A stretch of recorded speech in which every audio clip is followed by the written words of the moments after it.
Podemos muy poco. Esta insistencia en nuestro desvalimiento no tiene por qué desanimar a nadie, sino todo lo contrario.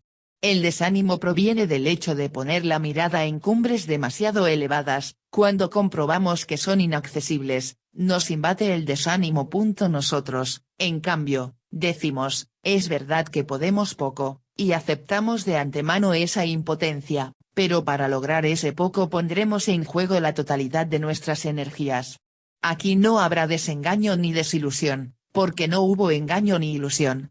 He aquí el secreto de la sabiduría, poner toda la pasión, pero a partir de la realidad. Supongamos que el ideal más alto se cifra en alcanzar 100 puntos. Hay que aspirar a alcanzar esos 100 puntos, luchar ardientemente por alcanzar esa cumbre. Pero el hombre debe saber y aceptar de antemano que lo más probable es que solo alcanzará 75 puntos, o 47, o 24, o tal vez solamente 5. Debe aceptar con paz esas eventualidades, ya que, de otra manera, el despertar podría ser muy amargo. Esta es la manera concreta de disecar un manantial inagotable de sufrimiento, saber y aceptar serenamente que tu inteligencia es más limitada que tus deseos de triunfar, que tus posibilidades de perfección humana son relativas, que tu felicidad conyugal o tu éxito profesional pueden fallar, que no siempre serás bien aceptado en la sociedad, que no se concretarán todos tus proyectos, que no te faltarán enemigos, y no siempre por tu culpa, que tu influencia será limitada en tu medio ambiente. Acepta de antemano todo esto, y tus energías no se quemarán inútilmente, sino que estarán disponibles para la lucha de la vida y acabarás saboreando la tranquilidad de la mente y la paz del corazón. La gente no cambia, no puede cambiar. En el mejor de los casos, puede mejorar. Como hemos visto más arriba, toda persona arrastra, grabados y enterrados en sus cimientos primordiales, los trazos indelebles de su personalidad. ¿Nació sensible? Morirá sensible, eso sí, mejorado, esperamos. ¿Nació rencoroso? A los 5 años manifestaba síntomas de inclinación al rencor, y también a los 50, y a los 80. Morirá rencoroso, aunque mejorado, esperamos. Nació tímido, sensual, impaciente, primario. Los códigos genéticos le acompañarán porfiadamente hasta la sepultura. ¿Por qué asustarse? Las cosas son así. Deja que las cosas sean como son, y, dentro de tus posibilidades, libra el gran combate de la liberación. La gente sufre ansiando ser de otra manera, y se desespera al comprobar que no lo puede conseguir. Conozco numerosas personas que han hecho y siguen haciendo esfuerzos persistentes para no ser como son, para limar las aristas de su personalidad, y lo que consiguen cambiar es muy poco o nada. Y siempre con el riesgo de caer en una fosa hecha de desaliento, tristeza y frustración. Este es uno de los peores sufrimientos humanos, del que debemos liberarnos. Bajo los efectos de un intenso fervor religioso, por ejemplo, suavizaron los defectos, incluso tuvieron la sensación de haberse liberado definitivamente de ellos, de haber cambiado. Años después, al decaer de aquel fervor religioso, comprobaron con dolor que los defectos reaparecen, no habían cambiado. He visto demasiada gente quemada por los complejos de culpabilidad al no poder mantenerse dentro del cuadro de valores y virtudes que recibieron en su juventud, y se han transformado en enemigos de sí mismos, se castigan, se ensañan contra sí mismos, se avergüenzan, se hieren. Secretamente, se trata de un instinto de venganza, porque se irritan al sentirse tan poca cosa. En suma, se humillan, y la humillación no es sino un orgullo camuflado, no aceptan sus propias limitaciones. En último término, se trata del complejo de omnipotencia, pobre muñeco de trapo, destripado y yacente en un rincón. Pues bien, basta de sufrir. Es hora de despertar, de enterrar el hacha de la ira, de sacudirte las ásperas escamas y mirarte a ti mismo con benevolencia y ternura, hasta convertirte en un gran amigo de ti mismo. A lo largo del recorrido de tu vida fuiste ciñendo tu figura con el cinturón de la hostilidad y tu cabeza con una corona de espinas. Basta de martirizarte. Como la madre que extrema sus cuidados precisamente con el hijo más desvalido, amarás tú esa frágil vasija que es tu persona, precisamente por lo que y en lo que tiene de quebradiza, y la envolverás con un abrazo de piedad y ternura. Esto puede sonarte a autocompasión, pero no lo es, sino todo lo contrario. Las estrellas giran eternamente allá arriba, frías y silenciosas, los acantilados permanecen inconmovibles al borde del océano, con sus raíces hundidas en la arena, el invierno es frío, y el estío, ardiente. Las cosas son como son, y tú eres como eres. Te gustaría ser alegre, no lo eres. Te gustaría brillar, no puedes. Te gustaría agradar a todos, no lo consigues. Te gustaría tener la inteligencia de este, la hermosura de aquel, el encanto de aquel otro. Te gustaría, en suma, haber nacido de otra manera. Signo de exclamación abierta. Sueños locos, llamas de fuego. Es inútil. ¿Para qué lastimarte? Despierta. Los sueños, arrojarlos a la basura, las llamas, apágalas, y toma serena y sabiamente en tus manos la fría realidad. Eres como eres. Y, de todas maneras, a pesar de tus reticencias y repugnancias, eres una maravilla. Transforma tus sufrimientos en brazos de comprensión para ti mismo y tus entrañas en un regazo de acogida. Acéptate a ti mismo, no como te gustaría ser, sino como realmente eres. Te gustaría tener don de gentes, pero eres tan retraído. Te gustaría alcanzar una estrella con tus manos, pero eres tan bajito. Te gustaría señorear tu propio mundo, pero un cúmulo de instintos sensuales y tendencias negativas te traen a maltraer. No te irrites ni te deprimas por eso. No te entristezcas por nada. No te avergüences de nada. ¿Una estatua de arcilla? No, eres aurora y campana, arquitectura que, para ser catedral, solo necesita de tu comprensión y acogida, tu benevolencia y cariño. Sé feliz, porque son legión los que esperan participar de tu lumbre, contagiarse de tu alegría. Se vive una sola vez. Nadie vuelve atrás. No puedes darte el lujo de despilfarrar tan bella oportunidad. No puedes permitir que se deshoje inútilmente esta roja amapola. Llena tu casa de armonía, y el mundo se llenará de armonía. Ten siempre presente que la existencia es una fiesta, y el vivir, un privilegio. Hay una planta que debes cultivar diariamente con especial cuidado y mimo, la alegría. Cuando esta planta inunde tu casa con su fragancia, todos tus hermanos, y hasta los peces del río, saltarán de alegría. La angustia. El hombre, digamos así, medieval vivía afirmado sobre un determinado sistema de seguridades.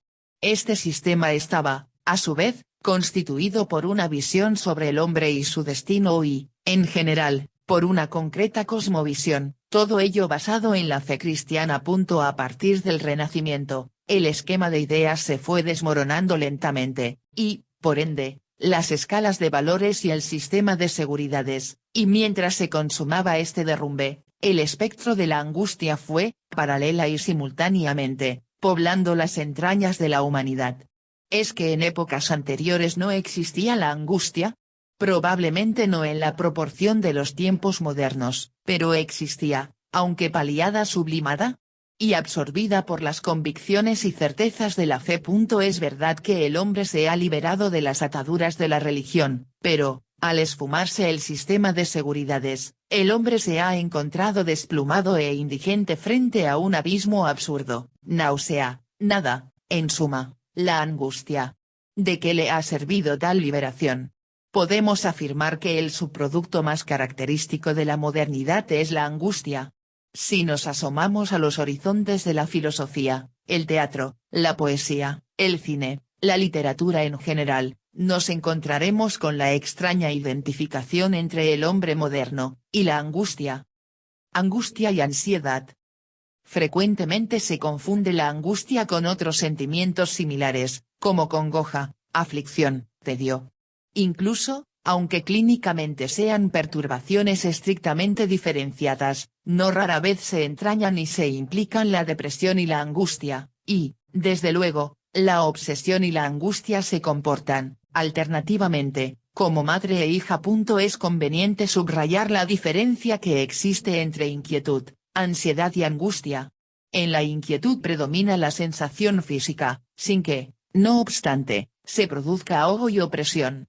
Además, la inquietud es tan solo una sensación, sin llegar a ser un sentimiento, no llega, pues, a alterar el sistema afectivo. Sin embargo, lo que importa, en el terreno de las distinciones, es diferenciar netamente la ansiedad de la angustia. En la angustia, la sensación de opresión repercute especialmente en la región epigástrica, con dificultades de respiración, y todo envuelto en un halo de tristeza. En la ansiedad, en cambio, el malestar se circunscribe al plano torácico. Esto es, en la angustia hay una reacción física que se exterioriza como una sensación de apretura, ahogo y encogimiento. Es una sensación profunda que afecta directamente a la zona visceral, pero también se localiza en el plexo solar, en la zona precordial y en la garganta, y siempre con carácter de opresión y apretura.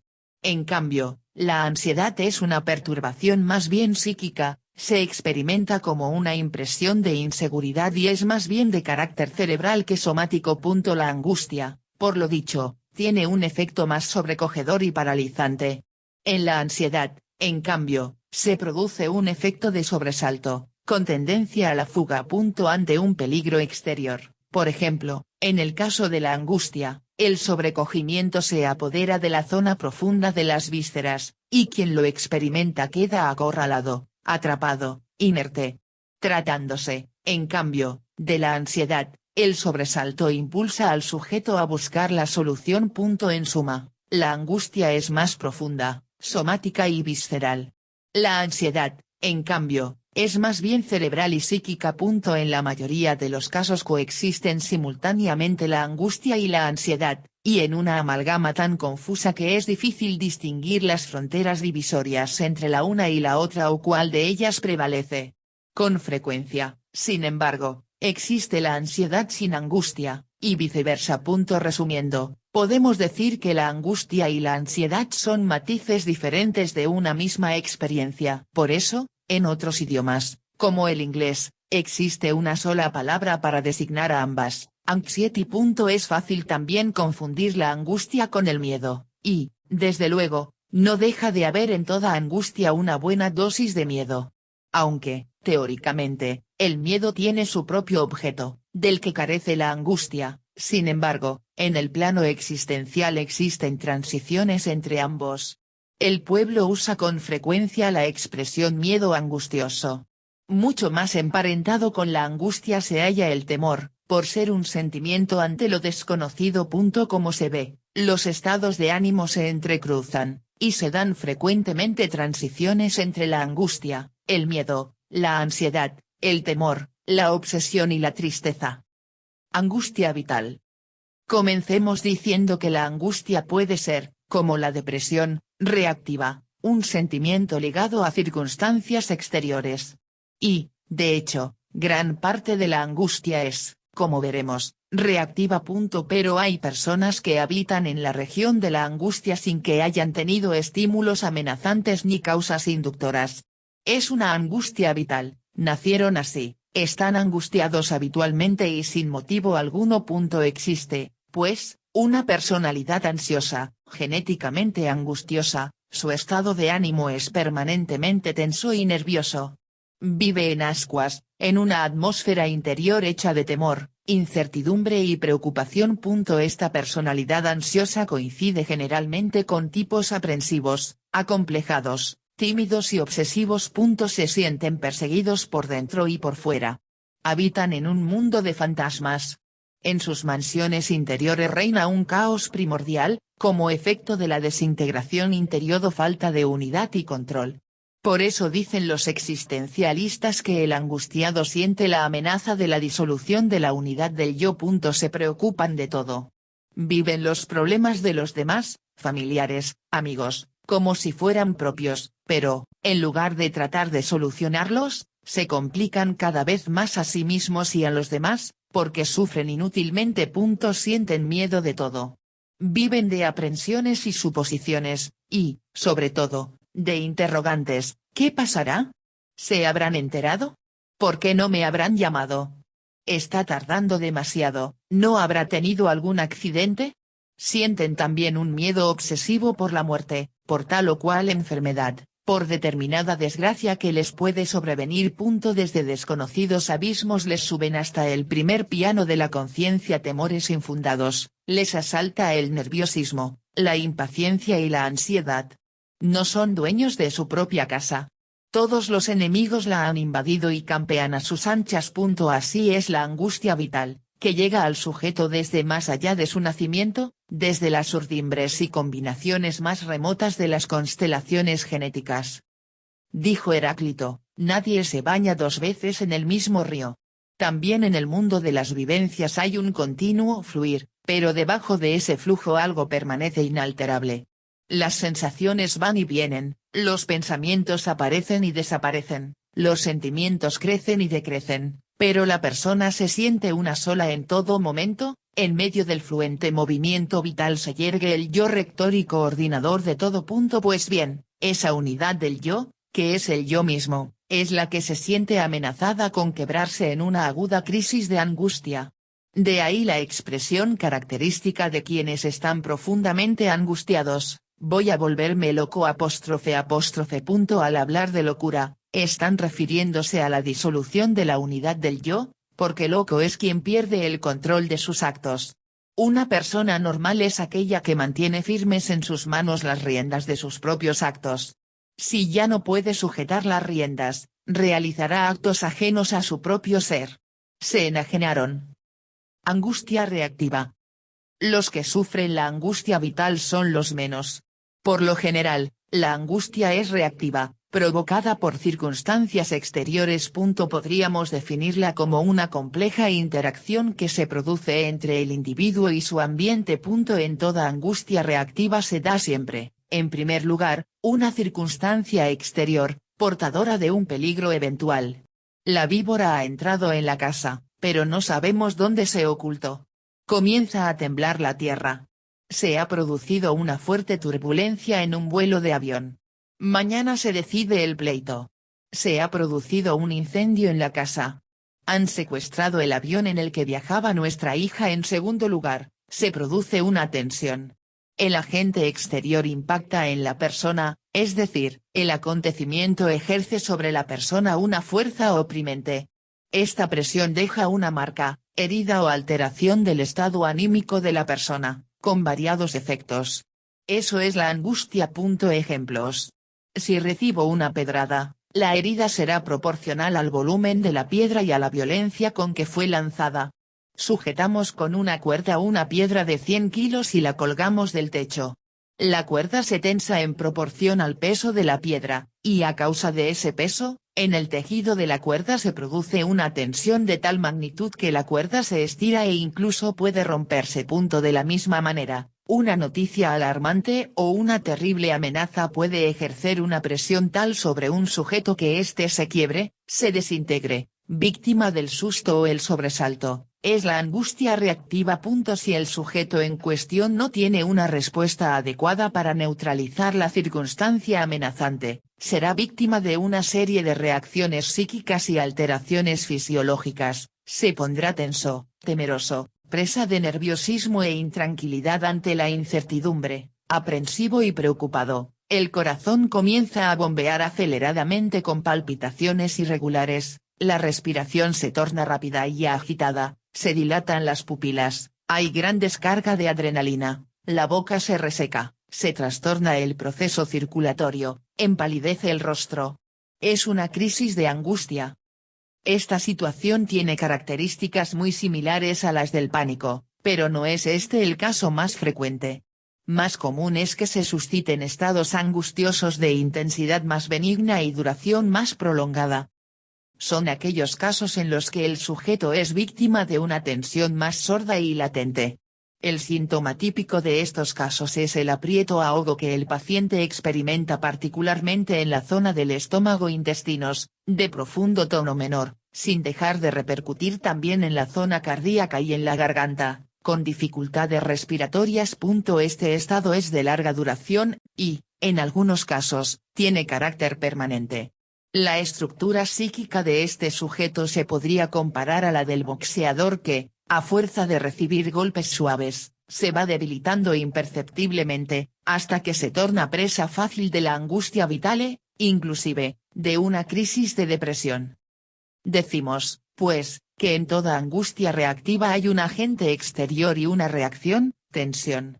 Ahora bien, la cuantía de esta tensión depende de una serie de factores. En primer lugar, del fenómeno mismo, que puede ser poca cosa o puede llevar una notable carga de peligrosidad. En segundo lugar, puede depender también de la interpretación o valoración subjetiva que la persona impactada haga sobre el grado de amenaza o peligrosidad que perciba en aquel acontecimiento. Y esta valoración subjetiva depende, a su vez, de la sensibilidad del sujeto, de su estado nervioso o de los recuerdos del pasado que, por vía de asociación, le evoque el acontecimiento.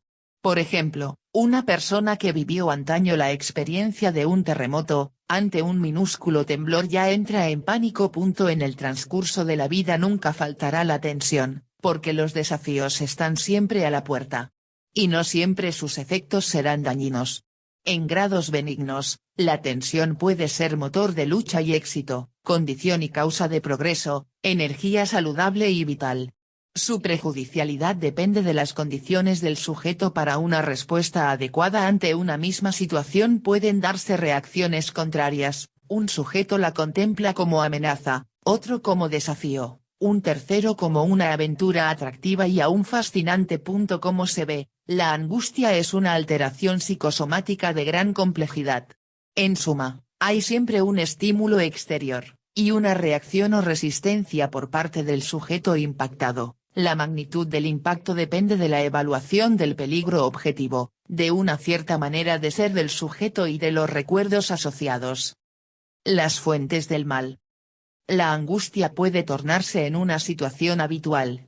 Más aún, si los desafíos se suceden unos a otros, la persona afectada puede caer en la angustia vital. Y esta es la situación del hombre actual.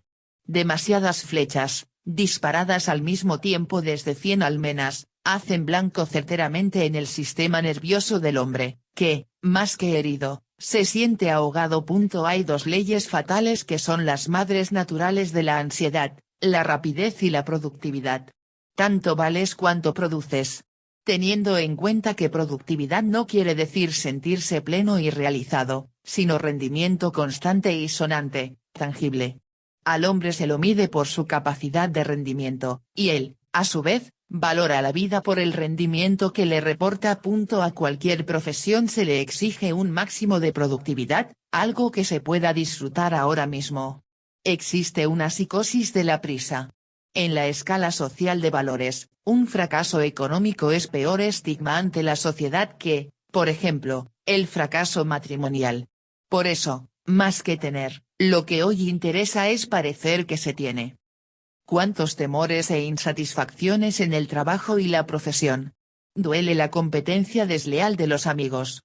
Cada uno busca su medro personal, y, con tal de escalar puestos, no les importa pasar por encima de los demás. Hay que aguantar también las arbitrariedades de algunos jefes. Es una sociedad fría y hostil. Triunfar en la profesión y alcanzar una posición elevada es una cosa, más difícil es mantener la altura y el prestigio durante años y años, cuando al lado están los envidiosos y ambiciosos, acechando y suspirando por ese puesto, o, simplemente, cuando todo se gasta y cansa. Para las mujeres, constituye una fuente de ansiedad, sobre todo al comienzo del matrimonio, la necesidad de encontrar un equilibrio entre su profesión y su condición de esposa-madre. Yendo de la casa al lugar del trabajo, el tráfico está congestionado y hay que apurarse para no llegar tarde. De vuelta a casa, las muchedumbres se agolpan para alcanzar lo más rápidamente posible el metro u otros medios de locomoción en medio de ruidos estridentes, tal vez llueve. Y la gente llega a casa cargada de ira, de nerviosismo, de desagrado. En la sociedad urbana, las familias cambian con frecuencia de domicilio, en medio de tensiones, incertidumbres y problemas de adaptación. En el seno del matrimonio, entre los compañeros de trabajo, en el vecindario, surgen las desinteligencias, los intereses creados y las incompatibilidades. Los hijos, en plena etapa de desarrollo, pasan de una crisis a otra. Van pasando los años, los entusiasmos disminuyen, comienzan a aparecer las enfermedades. La jubilación ha resultado menos satisfactoria de lo que se esperaba, es una sensación de impotencia e inutilidad, difícil de explicar.